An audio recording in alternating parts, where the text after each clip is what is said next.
Você consegue bater a média do mercado? Se você não conseguir, será que é ruim você ser a média do mercado? Essa é uma das perguntas que eu vou responder aqui nesse vídeo, então fica até o final para você acompanhar todas as respostas.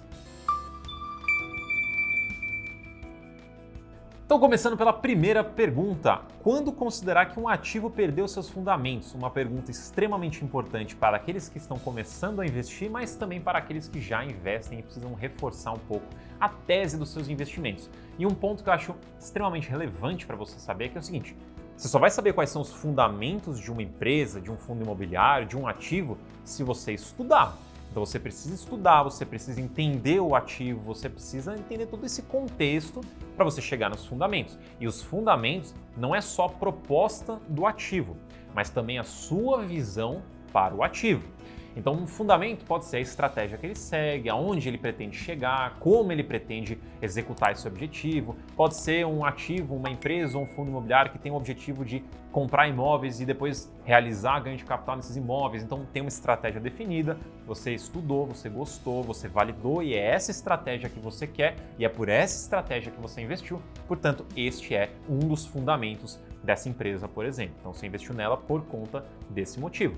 Aí, depois, passa o tempo, ela fala, não, acho que não vamos mais vender aqui esses prédios, vamos continuar com esses prédios, vamos comprar mais, inclusive, vamos manter esses prédios. Não era isso que você esperava.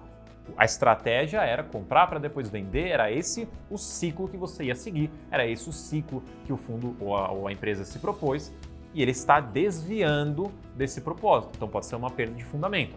Uma perda de fundamento também pode ser simplesmente a não capacidade de execução do plano. Então pode ter sido um ativo que planejava fazer A, B e C e no fim das contas não conseguiu realizar isso, não vai mais conseguir, enfim, vai ter que fazer outra coisa porque aquele plano A não deu certo.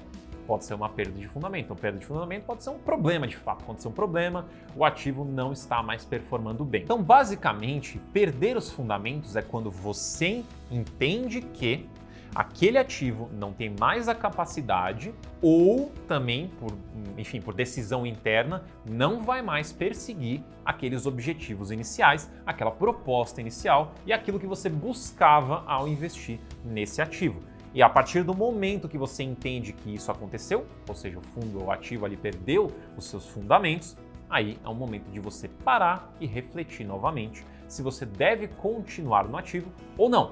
Porque se ele teve um problema ou se ele mudou de estratégia, mas o caminho que ele vai percorrer agora ainda faz sentido e é interessante, você pode continuar. Ou se você julgar que não faz realmente mais sentido, não é isso que você quer para sua carteira, então talvez seja o momento de você sair do ativo e procurar um outro investimento para você colocar o seu dinheiro que seja mais alinhado com o que você busca, né? Que os fundamentos deste outro investimento seja alinhado com a proposta, com seus objetivos pessoais. Segunda pergunta: qual a melhor estratégia para aumentar o patrimônio?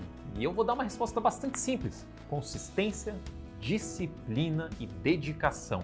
Se você focar no seu trabalho, ganhar dinheiro, no seu planejamento pessoal ali financeiro, você focar em administrar o dinheiro bem e fazer sobrar, ou seja, gastar menos do que você ganha, e por fim, o terceiro pilar, você pegar esse dinheiro que sobra, esse dinheiro que não só que sobra, mas também o que você destinou aos investimentos e investir de fato, essa é a fórmula do sucesso para você construir patrimônio. Dependendo do caminho que você escolher nos investimentos, você pode acelerar, você pode ir mais devagar, você pode correr mais risco ou correr menos risco. Então, o ponto mais importante para você construir patrimônio não é necessariamente renda fixa, ou fundos imobiliários, ou ações, ou ETF, ou exterior, ou criptomoeda. Não é esse o ponto. O principal é você ter uma vida financeira sólida. Então você tem ali o seu foco do seu trabalho, sua fonte de renda, onde você ganha dinheiro, você tem o seu orçamento pessoal muito bem encaminhado, tem uma parte ali que você já destina aos investimentos. Quando você consegue fazer sobrar, e idealmente deveria ser sempre, você consegue pegar esse dinheiro para investir também. E o terceiro ponto é você investir. Aí vem o ponto: aonde você vai investir? Aí você vai ter que se entender como investidor. O seu perfil de investimento, ele vai decidir aonde você vai colocar o seu dinheiro. Normalmente vai ser uma mistura de um pouco de renda fixa, um pouco de ações, um pouco de fundos imobiliários. Vai ser normalmente o que as pessoas vão investir. Você pode focar mais em um do que do outro, mas todas as três estratégias vão proporcionar um crescimento patrimonial. Umas mais rápido que as outras, umas mais arriscadas do que as outras. O ponto também que eu acho importante mencionar é: não busque atalhos. Não tenta achar aquela proposta de investimento que vai transformar a sua vida, que multiplica seu capital em um mês. Isso não existe. Se você ficar tentando sempre buscar atalhos, você vai acabar perdendo dinheiro. E aí, em vez de construir patrimônio, você está destruindo patrimônio. Então esquece esse negócio de atalho. Demora um pouco mesmo, vai depender também da sua capacidade de investir. Então, não só isso, mas a demora em si do investimento, dos juros compostos, vai fazer ter um trabalhinho. Por isso que você precisa ter constância, disciplina, foco para você conseguir ter esse sucesso patrimonial, né? Esse sucesso financeiro. Mas você fazendo tudo isso, passando um pouco de tempo, você vai ver o seu patrimônio crescendo cada vez mais rápido.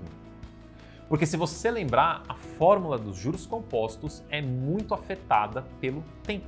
Então, quanto mais tempo você deixa lá investindo, mais o seu patrimônio vai crescendo e mais rápido também, desde que, claro, você não tente cortar caminho aí e perder dinheiro no meio do caminho. Então, foque em ativos de qualidade, foque em investimentos que façam sentido para você e foque também no longo prazo, que com certeza você vai construir patrimônio. Terceira pergunta: se eu considero ser ruim ser a média do mercado? Aqui tem uma curiosidade super interessante. Existem estudos que mostram que muitos fundos de investimento, no geral, fundos de investimento em geral, não batem a média do mercado. Então, se você investir, por exemplo, no IBOV, que é para você investir no Ibovespa, você vai bater muitos fundos, você vai ganhar da performance de muitos fundos de investimento. Mesma coisa lá fora no exterior. Então, assim, ser a média do mercado não é ruim. Ser a média de mercado é bom, porque você está até superando vários fundos que tentam ser acima do mercado e não conseguem. Então, ser a média não é ruim. Para a maioria das pessoas, ser a média pode ser até o caminho mais interessante, porque você consegue ser a média sem qualquer esforço. É só você pegar um ETF, investir nesse ETF, no índice que você quiser, e pronto, você é a média de mercado. Investe ali no BOVA11, investe ali no IVVB11. Esses fundos, né, esses ETFs, um deles investe em essência na Bolsa Brasileira, o outro em essência na Bolsa Americana. Então você consegue ser a média do mercado facilmente. Aí existem outras formas, outros perfis de bater a média do mercado. Por exemplo, aqui na Suno, a gente tem as nossas recomendações, as carteiras recomendadas, e elas batem os seus índices de referência. Se você for olhar a carteira de dividendos, ela bate o BOVA11. Se você for olhar a internacional, ela bate o S&P 500, que é o índice americano. Se você for olhar a carteira do Baroni, ela bate também o IFIX, que é o índice de fundos imobiliários. Então, ser a média de mercado não é ruim. Para muitas pessoas, pode ser o caminho. Mas há formas de você bater o mercado fazendo uma seleção muito bem selecionada de ativos dentro daquilo que você busca. E se você quiser ter acesso a essas carteiras que eu mencionei, é só você olhar aqui no link da descrição que eu deixei especialmente para você. Quarta pergunta: como que eu invisto no exterior? Investir no exterior tem aqui dois grandes caminhos. Você pode fazer, na verdade, de algumas formas, mas eu vou colocar aqui em duas grandes categorias. Investir no exterior via Brasil e investir no exterior via exterior, ou via Estados Unidos. Basicamente, como que funciona?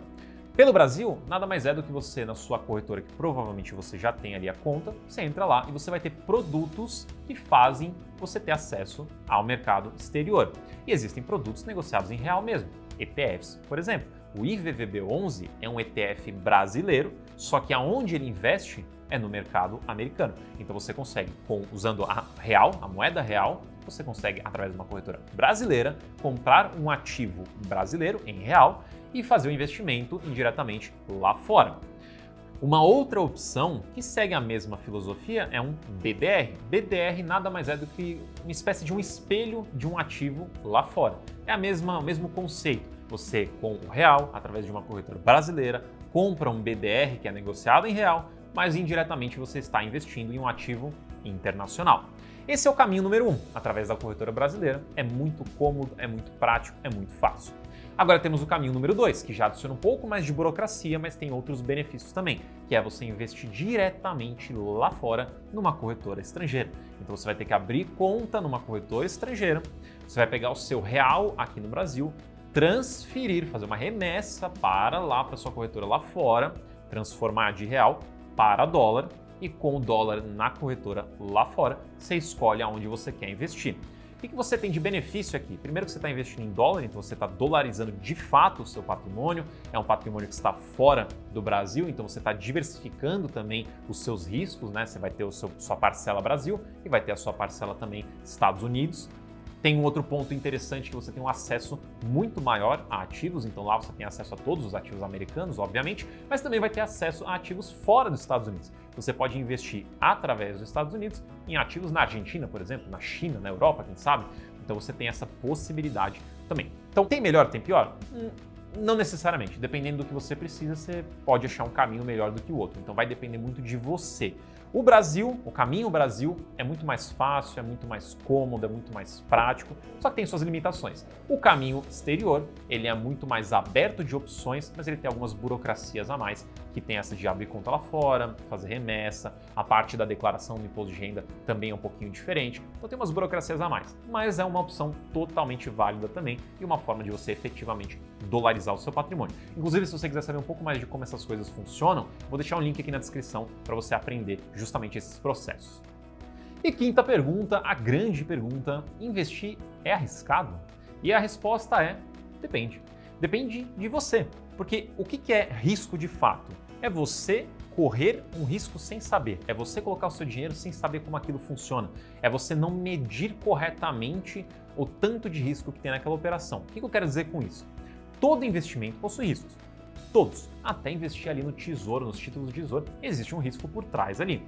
Alguns riscos são maiores do que outros. Só que você, como investidor, você consegue usar mecanismos, ferramentas e principalmente o seu conhecimento e estudo para mitigar alguns desses riscos. Então, quanto mais você entende de algo, quanto mais você administra bem o seu portfólio, você consegue colocar ativos de maior risco no seu portfólio, mas você não está correndo tanto risco, porque você montou a sua carteira muito bem montada, muito bem balanceada, muito bem estruturada. E isso diminui o risco.